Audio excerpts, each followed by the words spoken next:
Students, வரக்கூடிய NEET 2025ல 720 out of 720 டார்கெட்டை வச்சிருக்கக்கூடிய பிகினர் டு டாப்பர் வரைக்கும் எல்லோருக்குமே ப்ராமிசிங் ரிசல்ட் கொடுக்கறதுக்காக நம்ம சித் எஜுகேஷனல் அகாடமியும் மீன்வைல் சபரி நீட் அகாடமியும் ரெண்டு பேருமே இணைஞ்சு சேலத்தில் எஸ்ஆர்ஜி பாலிடெக்னிக் காலேஜில் இந்த ஸ்கோரை ரியல் டைமில் அச்சீவ் பண்ணுறதுக்காக பெஸ்ட்டு கேம்பஸ் என்விரான்மெண்ட்டை நம்ம கொண்டு வந்திருக்கோம். நீங்கள் இந்த வீடியோவில் பார்க்குறது எல்லாமே எலாபரேட்டட் கிளாஸ் ரூம்ஸ், ஏர் ஃபெசிலிட்டியை நீங்கள் கண்கூட பார்த்துட்ருக்கீங்க. மல்டிபிள் லேப்ஸும் கொடுத்துருக்கோம். ஃபிசிக்ஸ் லேப் கொடுத்துருக்கோம், கெமிஸ்ட்ரிக்கல் லேப் கொடுத்துருக்கோம், பயாலஜி லேபும் கொடுத்துருக்கோம். ஃபைனலாக நீட் அண்ட் க்ளீனாக இருக்கக்கூடிய ஹாஸ்டல் ரூம். ஒரு கேம்பஸ்குள்ளேயே எல்லாமே உங்களுக்கு கொடுக்கறது மூலமாக வெளியே நீங்கள் போகணுங்கிற அவசியம் இல்லை. செக்யூரிட்டி கொடுத்துருவோம், வார்டன் கொடுத்துருவோம், டோட்டல் கேம்பஸும் வந்து சிசிடிவி சர்வேலன்ஸ் கொடுத்துருவோம். பெட்டும் வந்து பார்த்தீங்கன்னா க்ளீனாக இருக்கும். ரூமுக்கு 4 பேர் தான் இருப்பாங்க. கேண்டீன் கீழே லொக்கேட் ஆகிருக்கு. Boys and girls separated hostel தான் கொடுத்துருக்கோம். ஃபுட்டு சூப்பராக இருக்கும். ஸ்டூடெண்ட்ஸ்க்கு ஏற்ற ஃபுட்டாக மட்டும்தான் நம்ம கொடுக்க போகிறோம். இவ்வளோ ஃபெசிலிட்டி கூட நம்ம அகாடமியில் கம்மியான ஸ்டூடெண்ட்ஸோட அஃபோர்டபுளான ப்ரைஸோட இந்த வருஷம் அடுத்த பேட்சை நம்ம சக்ஸஸ்ஃபுல்லாக ஸ்டார்ட் பண்ண போகிறோம். ஸ்க்ரீனில் காட்டக்கூடிய நம்பரை கான்டாக்ட் பண்ணி எல்லாம் என்கொயரி பண்ணி உடனே உங்கள் அட்மிஷன் எடுத்துக்கங்க. Thank you. Hello students, welcome to Sid educational academics. எல்லோரும் வந்து பார்த்தீங்கன்னா நீட்டுக்கு எப்படி ப்ரிப்பேர் பண்ணுறீங்க, ப்ளஸ் வந்து பார்த்தீங்கன்னா உங்கள் ஹெல்த்தை எப்படி பார்த்துக்கிறீங்க அப்படின்னு சொல்லிட்டு மறக்காமல் எனக்கு கமெண்டில் அப்டேட் பண்ணுங்கள்.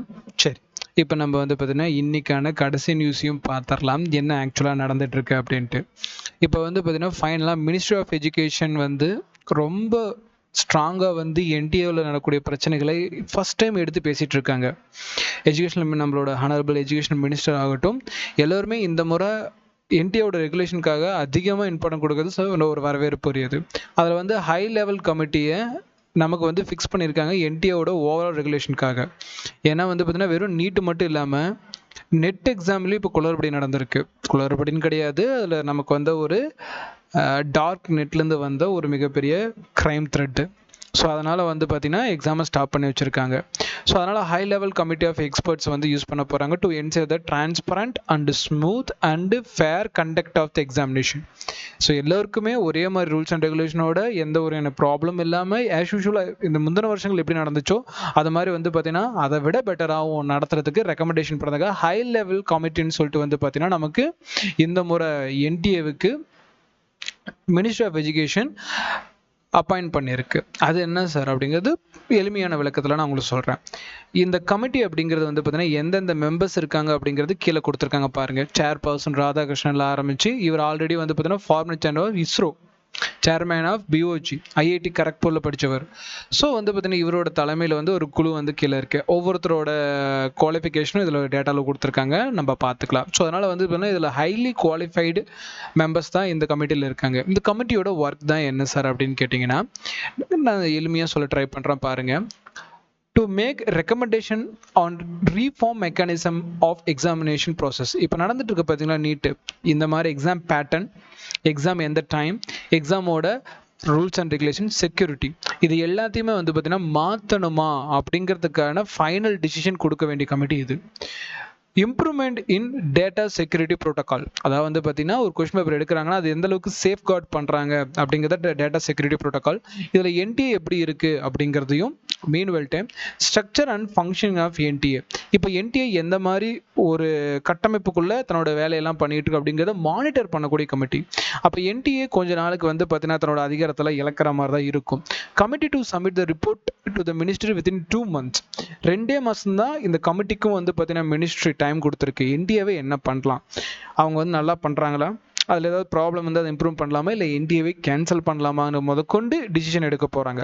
இந்த கமிட்டியை வந்து பார்த்தீங்கன்னா இன்றைக்கி தான் அப்பாயின்மெண்ட் பண்ணியிருக்காங்க. 22 June 3 PM இந்த நோட்டீஸ் மூலமாக நமக்கு அனௌன்ஸ் பண்ணியிருக்காங்க.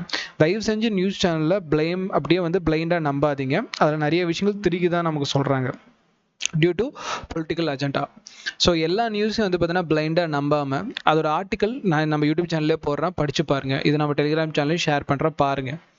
நீங்கள் ஃபுல்லாக படித்து திங்க் பண்ணுங்கள். நீங்கள் future doctors and future hope of our nation. So அதனால் வந்து பார்த்தீங்கன்னா ஃபேக்கான நியூஸை தயவு செஞ்சு நம்பாதீங்க. எந்த ஒரு நியூஸாக இருந்தாலும் டேட்டாவை தேடி பாருங்கள். Right. In order to ensure the transparent, smooth and fair conduct, இதுதான் முக்கியமான பாயிண்டாக இருக்குது இந்த கமிட்டிக்கு. இப்போ நடக்கக்கூடிய எக்ஸாமில் எல்லோருக்குமே ஈக்குவாலிட்டியும் ப்ராப்ளம் இல்லாமல் நடக்கணும், அதுதானே வேணும். Of examination through National Testing Agency, யார் நடத்தக்கூடிய டெஸ்டிங் ஏஜென்சி முக்கியமாக ஃபோக்கஸ் பண்ணியிருக்காங்கன்னா என்டிஏ பண்ணக்கூடியது. மார்னிங் வந்து பார்த்தீங்கன்னா நமக்கு பப்ளிக் எக்ஸாமினேஷன் ஆக்டை பற்றி நான் சொல்லியிருப்பேன். அது எல்லா எக்ஸாமுக்கும் வந்து பொருந்தும். ஆனால் இதில் எப்படி இருக்குனாக்கன்னா நேஷனல் டெஸ்டிங் ஏஜென்சியை பாயிண்ட் அவுட் பண்ணி அதோட ரெகுலேஷனை இந்த மாதிரி ஸ்ட்ராங்காக கொண்டு வர போகிறாங்க அப்படின்னு நமக்கு தெரிய வருது. இது மூலமாக வந்து நெக்ஸ்ட் இயர் நீட் எக்ஸாமில் பேட்டர்னில் மார்க்ஸ் இது மாதிரி சேஞ்ச் வரலாம். 5 hours 20 minutes அப்படிங்கிற ஒரு லென்த் டைமை வந்து குறைக்கிறதுக்கான வாய்ப்பு இருக்குது. பேட்டர்ன் சேஞ்ச் ஆகிறதுக்கான வாய்ப்பு இருக்குது. ஏன்னா இந்த மாதிரி என்டிஏவை ஒரு கவர்மெண்ட் பாடி வந்து ரெகுலேட் பண்ணுது இல்லையா. அப்போ நெக்ஸ்ட் இயர் வந்து பார்த்தீங்கன்னா கம்ப்யூட்டர் பேஸ்ட் எக்ஸாமை கூட மாற்றப்படலாம். அது எல்லாம் என்னது இந்த கமிட்டி நமக்கு முடிவு சொல்கிறது தான். Department of higher education and ministry of education constitute higher level committee. So இவங்களோட ஓவரால் வேலையை ஹை லெவல் கமிட்டி டோட்டலாக இவங்க பார்க்கலாம். Experts to make a recommendation on எதில் வந்து இவங்க நமக்கு என்டிஏவை மானிட்டர் பண்ணலாம் அப்படிங்கிறதுக்கான ரூல்ஸ் அண்ட் ரெகுலேஷன் கொடுத்துருங்க. First rule, reform in mechanism of examination process. நமக்கு தேவையான பாயிண்ட் தான். தேர்வு எழுதக்கூடிய முறைகளில் மாற்றத்தை ஏற்படுத்தலாம். எக்ஸாமினேஷன் ப்ரொசீஜரில் ஏதாவது சேஞ்ச் பண்ணலாமா வேணாமா. ஸோ இவங்களோட டிசிஷன் தான் நெக்ஸ்ட் இயர் நீட் பேப்பர் எப்படி இருக்க போகுது அப்படின்னு முடிவு பண்ணும். இம்ப்ரூவ்மெண்ட் இன் டேட்டா செக்யூரிட்டி ப்ரோட்டோகால். இது பெரிய நமக்கு ப்ராப்ளம்ல அவங்க சைடு, அதாவது டேட்டா ப்ரோட்டோகால். கொஸ்டின் பேப்பர் எடுத்து எந்த அளவுக்கு என்டிஏ சேவ் பண்ணியிருக்கு அப்படிங்கிறதுக்கான ரிப்போர்ட் கொடுக்கணும். அதில் இம்ப்ரூவ்மெண்ட் பண்ணலாமா வேணாமா, அதில் ரெக்கமெண்ட் பண்ணுங்க. நீங்கள் உங்களோட கருத்தை சொல்லுங்க. இதோட வேலை வந்து ரெக்கமெண்டேஷன் மட்டும்தான். Structure and function of National Testing Agency. இப்போ நேஷனல் டெஸ்டிங் ஏஜென்சி வந்து பார்த்தீங்கன்னா எத்தனை லேயரில் வந்து ஒர்க் பண்ணிட்டு இருக்கு, அதோட ஃபங்க்ஷன் என்னென்ன, அதில் என்னென்ன இம்ப்ரூவ் பண்ணல, என்னென்ன பிரச்சனை இருக்குது அப்படிங்கிறது எல்லாமே இங்கே ஹை லெவல் கமிட்டியில் வந்து பார்த்தீங்கன்னா ராதாகிருஷ்ணன் தலைமையில் வந்து பார்த்தீங்கன்னா நம்ம கீழே ஒரு இது கொடுத்துருக்காங்க பாருங்க. இவங்க தான் வந்து பார்த்தீங்கன்னா இதை முடிவெடுக்க போகிறாங்க. சரி, இதில் ஹோப்ஃபுல்லி என்ன நடக்குது அப்படிங்கிறத வெயிட் பண்ணி பார்ப்போம். ப்ளஸ் இதை பற்றி நமக்கு டீட்டெயிலாகவும் கொடுத்துருக்காங்க. உங்களுக்கு நான் சொல்கிறேன் பாருங்க. The terms of reference of committee as follows. இந்த கமிட்டியால் என்னென்ன பண்ணணும் அப்படின்னா, reform in mechanism of examination procedure to analyze end to end examination procedure. ரொம்ப முக்கியமான பாயிண்ட். ஆரம்பிச்சதுல இருந்து முடிக்கிற வரைக்கும் எக்ஸாமினேஷன்ல என்னென்ன நடக்குது end to end எல்லா டீட்டெயிலும் வந்து பார்த்தீங்கன்னா இவங்க அனலைஸ் பண்ண போறாங்க. Suggest measure to improve efficiency of the system and forestall any possible breach. இதில் இந்த சிஸ்டத்தில் கூடிய எவ்வளோ அழகாக இவங்க வேலை செய்கிறாங்க, இதில் பிரச்சனைகள் இருக்கா, அந்த சிஸ்டம் அந்த அமைப்பில் ஏதாவது ப்ராப்ளம் இருக்கா, ஃபர்ஸ்ட் எனி பாசிபிள் பிரிட்ஜ். சின்ன ப்ராப்ளமாக இருந்தாலும் அந்த ப்ராப்ளத்தை வந்து பார்த்திங்கன்னா என்ன பண்ணலாம் அப்படிங்கிறத இவங்க மானிட்டர் பண்ணி சொல்லணும். To conduct through the review of the standard operating procedure SOPs and protocol of NTA. இப்போ வந்து பார்த்தீங்கன்னா என்டிஏக்குன்னு சில ரூல்ஸ் அண்ட் ரெகுலேஷன் இருக்கு. இந்த மாதிரி எக்ஸாம் நடத்தணும், அதுக்கு பேர் ஸ்டாண்டர்ட் ஆப்ரேட்டிங் ப்ரொசீஜர் ஆர் ப்ரோட்டோகால்ஸ்னு சொல்றாங்க. இந்த ப்ரோட்டோகால்ஸை ஃபுல்லாக ரிவ்யூ பண்ணணும். இது சரியா தப்பா இருக்கா, ஏன் இந்த இஷ்யூ நடந்துச்சு அப்படிங்கிறது ரிவ்யூ பண்ண போறாங்க. அடுத்து வந்து பார்த்தீங்கன்னா suggest the measuring strengthen of these procedures and protocols along with monitoring mechanism to ensure the complaints at every level. இதில் வந்து பார்த்தீங்கன்னா இவங்க சஜஷன் பண்ணலாம் இதோட ஸ்ட்ரென்த் அண்ட் லெவல் எப்படி இருக்கு.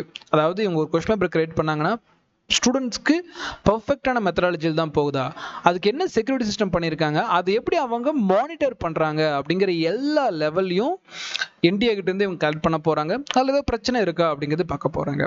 ஒரு விஷயம் புரிஞ்சுக்கணும் கண்ணா, நம்ம இந்த என்டிஏ மேலே தவறு சொல்கிற இந்த நேரத்தில் என்டிஏவை தாண்டி நிறைய தேர்வுகளில் குளறுபடி நடந்திருக்கு. அதுக்கும் நிறைய கமிட்டி நமக்கு அப்பாயின்மெண்ட் பண்ணியிருக்காங்க. அதை பற்றிலாம் நான் இன்னொரு வீடியோவில் கூட பேசுகிறேன். அதனால் என்டிஏல தவறு நடந்த உடனே இது மட்டும்தான் தவறு பண்ணிச்சு, மற்ற எல்லா சிஸ்டமும் பெட்டர் அப்படின்னு சில பேர் சொல்லிட்டு இருக்காங்க. நீங்கள் வந்து கேர்ஃபுல்லாக இருந்துக்கங்க.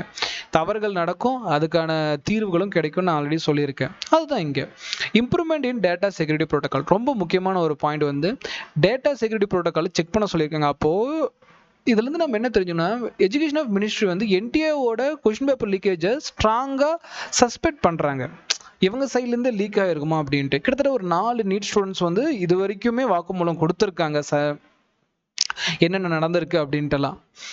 அதுக்கேற்ற மாதிரி வந்து பார்த்தீங்கன்னா அந்த ஆர்கனைசேஷன்ஸுக்கான ஹெட்ஸையும் அரெஸ்ட் பண்ணியிருக்காங்க. சில பேர் தேடிட்டு இருக்காங்க. அதோட எண்டு டேட்டாவை தான் நமக்கு வந்து ஜூலை 8th நமக்கு ரீநீட் நடக்குமா நடக்காதான்ட்டு. பட் ஜூலை 6 வந்து பார்த்தீங்கன்னா எல்லாருமே நம்ம கவுன்சிலிங் தயாராகணும். ஒருவேளை ரீநீட் நடந்துச்சுன்னா இந்த கவுன்சிலிங் ப்ரொசீஜர்லாம் கேன்சல் ஆகிடும். அதனால் நீங்கள் ஒன்று பேனிக் ஆக வேணாம், கவுன்சிலிங் தயாராகலாம்.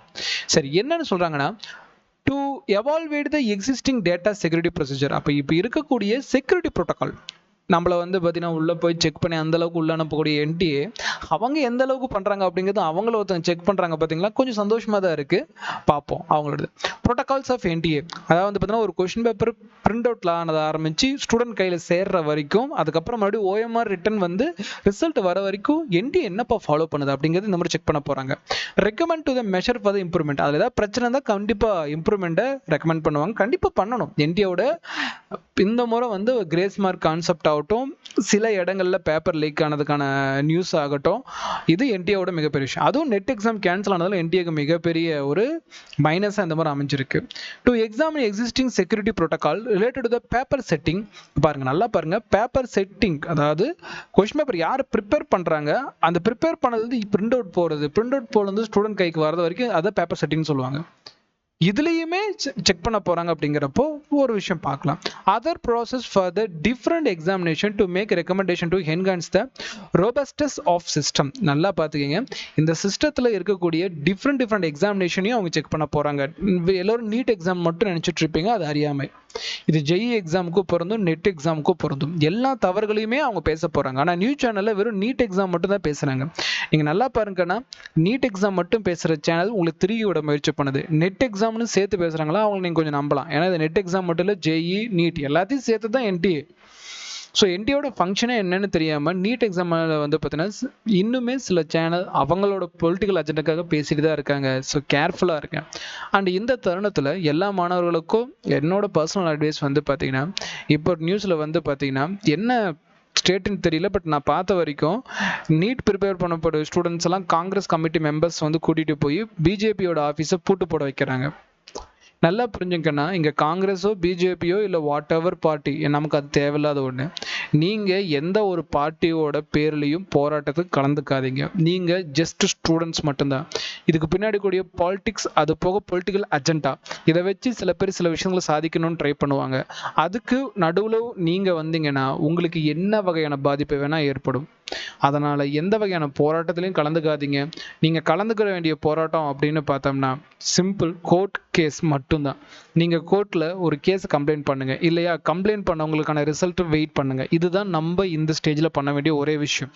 தெருவில் போய் இறங்கி போராடுறது அப்படிங்கிறது வேற, அது யாருக்காக நம்ம போராடுறோம் அப்படிங்கிறது ரொம்ப வேக. நீங்கள் 16, 17, 18 இந்த ஏஜுக்குள்ளே தான் இருப்பீங்க அப்படின்னா தயவு செஞ்சு போராட்டத்துக்கு போகாதீங்க. ஒரு 20, 21, 22 இந்த ஸ்டேஜில் இருந்தீங்கன்னா அந்த போராட்டம் என்னன்னு தெரிஞ்சுக்கிட்டு போய் கலந்துக்குங்க. தயவு செஞ்சு வாழ்க்கையை சில அரசியல் பீப்புள்ஸில் அவங்க பண்ணக்கூடிய சில மேனிப்புலேஷனுக்காக நீங்கள் உள்ளே போய் மாட்டிக்காதீங்க அப்படின்னு தயவு செஞ்சு சொல்கிறேன். கேர் உங்களுக்கு, ஓகேங்களா? Take care. ஹெல்த்தை பார்த்துக்கங்க. எந்த வகையான பிரச்சனைக்கும் போகாதீங்க. இந்த வருஷம்லாம் அடுத்த வருஷம் எழுதிக்கலாம். பட் ஏதாவது ஒரு எஃப்ஐஆர் மேலே விழுந்துச்சு, கெரியர் போயிடும். நமக்கான போராட்டங்கள் நடந்துக்கிட்டு தான் இருக்குது. ஆனால் எக்காரணம் கொண்டும் அரசியலுக்குள்ளே மாணவர்கள் போகக்கூடாது. அரசியலை கற்றுக்கணும். இன்னும் உங்களுக்கான அதை ஹேண்டில் பண்ணுறதுக்கான ஏஜ் வரல. 18 வயசுக்கு உட்பட்ட எந்த மாணவர்களும் போராட்டத்துக்கு போகாதீங்க. அடுத்தது structure and functioning of National Testing Agency. ஒரு பிரதராக நான் உங்களுக்கு இதை அட்வைஸ் பண்ணுறேன், தயவு செஞ்சு போயிடாதீங்க. லைஃப் வந்து எந்த மாதிரி வேணால் மாறிடும். உங்களை போராட்டத்தை கலந்துப்பட்ட அந்த நபர் ஒரு குறிப்பிட்ட காலத்துக்கு அப்புறம் வேற ஏதோ இடத்துல இருப்பாங்க. ஆனால் நீங்கள் உங்கள் வாழ்க்கையை இழந்திருப்பீங்க. எந்த வகையான போராட்டத்துக்கும் போகாதீங்க. இது ஒன்றும் லைஃபோட எண்டு கிடையாது. எனக்கு இந்தியன் சிஸ்டம் மேலே நம்பிக்கை இருக்குது, நம்ம சுப்ரீம் கோர்ட் மேலே நம்பிக்கை இருக்குது. நம்ம சிஸ்டம் நம்மளை எப்பயுமே கைவிட்டதா சரித்திரமே கிடையாது. கொஞ்சம் பொறுமையாக இருங்க, எல்லாத்துக்கான நல்ல ரிசல்ட் சீக்கிரமாக கிடைக்கும். ஸ்ட்ரக்சர் அண்ட் ஃபங்க்ஷனிங், அதை சொன்ன மாதிரி டோட்டலாக to make recommendation on the organisation structure and function of National Testing Agency for implementation of recommendation giver under the point 1, 2. First 2 point ரொம்ப ஸ்ட்ராங்காக எக்ஸாமினேஷன் எப்படி நடக்க போகுது, அதாவது நீட் எக்ஸாம் பேட்டர்னோ இல்லை ஜெஇ பேட்டர்னோ நெட் எக்ஸாம் பேட்டர்னோ இது சேஞ்ச் பண்ணலாமா, ஆஃப்லைன் எக்ஸாம் ஆன்லைன் மாதிரி ஏதாவது ரெக்கமெண்டேஷன் பண்ணலாமா அப்படிங்கிறத ஃபுல் ப்ரொசீஜரையும் ஃபர்ஸ்ட். ரெண்டாவது அந்த கொஸ்டின் பேப்பர் எப்படி ரெடி பண்ணுறாங்க, செக்யூரிட்டி சிஸ்டம் எப்படி இருக்குது, மார்க் எப்படி போடுறாங்க, அது மக்களுக்கு ஸ்டூடெண்ட்ஸ்க்கு எப்படி போய் சேருது அப்படிங்கிறதுக்கான எல்லாமே. இந்த ஃபர்ஸ்ட் 2 பாயிண்ட் வந்து பார்த்தீங்கன்னா clear defining roles and responsibility function at every level. ஒவ்வொரு ஸ்டேஜ்லையும் இது வந்து பார்த்தீங்கன்னா பர்ஃபெக்டாக இருக்கா அப்படிங்கிற முதல் 2 பாயிண்டா என்ஷூர் பண்ணணும். அதுக்கு என்டிஏ தரப்புல என்னென்ன நடந்துட்டு இருக்கு அப்படிங்கிறது. ஸோ இந்த மாதிரி என்டிஏல சில விஷயங்கள் இருந்தாலும் அது கண்காணிக்கப்படுது. Assess the current grievance redressal mechanism of NDA.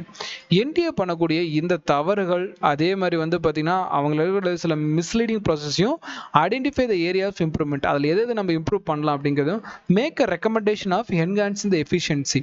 அப்படின்னா என்டிஏ தரப்புல அவங்களோட எஃபிஷியன்சி எப்படி இருக்கு, அவங்க ரியல் டைம்ல எக்ஸாம் நடத்த முடியுமா இல்லை அவங்களால முடியலையா அப்படிங்கிற விஷயத்தையும் இப்போ இந்த கமிட்டி செக் பண்ண போகுது. The committee shall submit its report ministry within 2 months from the date of issue this order. இந்த ஆர்டர் வந்து இப்போ இஷ்யூ ஆயிருக்கு 22. இன்னும் 2 monthsக்குள்ள என்டிஏ பற்றி ஃபுல் ரிப்போர்ட்டையும் அவங்க சப்மிட் பண்ணணும். The committee can be cooperate any subject of matter expert to assist them. இந்த committee வந்து பார்த்தீங்கன்னா இருக்கக்கூடிய எல்லாத்துக்குமே வந்து பார்த்தீங்கன்னா எக்ஸ்பர்ட்ஸ் முதற்கொள்ள எல்லாத்தையுமே வந்து இவங்க சஜஷன் பண்ணி ப்ரோட்டோகால் அண்ட் எக்ஸாமினேஷன் ப்ரொசீஜர் இதெல்லாம் சேஞ்ச் பண்ண முடியுமா, ரெக்கமெண்டேஷன் மட்டும் தான் பண்ண போகுது, சேஞ்ச் பண்ண போகிறதில்ல. அந்த சேஞ்ச் யார் முடிவு பண்ணுவாங்க, ஃபைனலாக நம்மளோட மினிஸ்ட்ரி ஆஃப் எஜுகேஷன் தான் முடிவு பண்ண போகுது. கடைசி அது எம்சிஏ கிட்ட அப்ரூவல் வாங்கிடுச்சுன்னா வேலை முடிஞ்சிச்சு. அடுத்த வருஷம் வந்து பார்த்தீங்கன்னா ஒரு new pattern NEET exam expect பண்ணலாம். பட் இப்போது இருக்கிற பேட்டர்னில் நீங்கள் ப்ரிப்பேர் பண்ணால் போதுமானது அப்படிங்கிறது இந்த ஹை லெவல் கமிட்டிக்கான ரியல் எக்ஸ்பிளனேஷன் இதுதான். ஓகேங்களா, இது நீட்டுக்கு மட்டும் பொருந்தாது, எல்லா தேர்வுகளுக்கும் பொருந்தும், என்டிஏ நடத்தக்கூடிய தேர்வுக்கு அப்படிங்கிறத நீங்கள் மனசில் வச்சுக்கணும். அப்படிங்கிறத ஞாபகம் வச்சுட்டு எந்த வகையான பொலிட்டிக்கல் அஜெண்டாவிலையும் நீங்கள் மாட்டிக்காமல் ரியலாக என்ன நடக்குது அப்படிங்கிறத மட்டும் ஃபாலோ பண்ணுறதை எல்லாத்துட்டையும் நான் இது ஒரு ரெக்யூஸ்டாக சொல்லிவிட்டு மறுபடியும் சொல்கிறேன். கெரியர் ஹெல்த்து ரொம்ப முக்கியமான ஒரு விஷயம். யாருமே தயவு செஞ்சு அதில் ஸ்பாயில் பண்ணிடாதீங்க. நம்பிக்கையோடு இருங்க, நல்ல விஷயம் தான் நடக்கும் அப்படின்னு சொல்லிட்டு இந்த வீடியோ நான் கன்க்ளூட் பண்ணிக்கிறேன். Thank you very much. வரக்கூடிய நீட் 2025ல 720 out of 720 டார்கெட்டை வச்சிருக்கக்கூடிய பிகினர் டு டாப்பர் வரைக்கும் எல்லோருக்குமே ப்ராமிசிங் ரிசல்ட் கொடுக்கறதுக்காக நம்ம சித் எஜுகேஷனல் அகாடமியும் மீன்வைல் சபரி நீட் அகாடமியும் 2 பேருமே இணைஞ்சு சேலத்தில் எஸ்ஆர்ஜி பாலிடெக்னிக் காலேஜில் இந்த ஸ்கோரை ரியல் டைமில் அச்சீவ் பண்ணுறதுக்காக பெஸ்ட் கேம்பஸ் என்விரான்மெண்ட்டை நம்ம கொண்டு வந்திருக்கோம். நீங்கள் இந்த வீடியோவில் பார்க்குறது எல்லாமே எலாபரேட்டட் கிளாஸ் ரூம்ஸ், ஏர் ஃபெசிலிட்டியை நீங்கள் கண்கூட பார்த்துட்ருக்கீங்க. மல்டிபிள் லேப்ஸும் கொடுத்துருக்கோம். ஃபிசிக்ஸ் லேப் கொடுத்துருக்கோம், கெமிஸ்ட்ரிக்கல் லேப் கொடுத்துருக்கோம், பயாலஜி லேபும் கொடுத்துருக்கோம். ஃபைனலாக நீட் அண்ட் க்ளீனாக இருக்கக்கூடிய ஹாஸ்டல் ரூம்.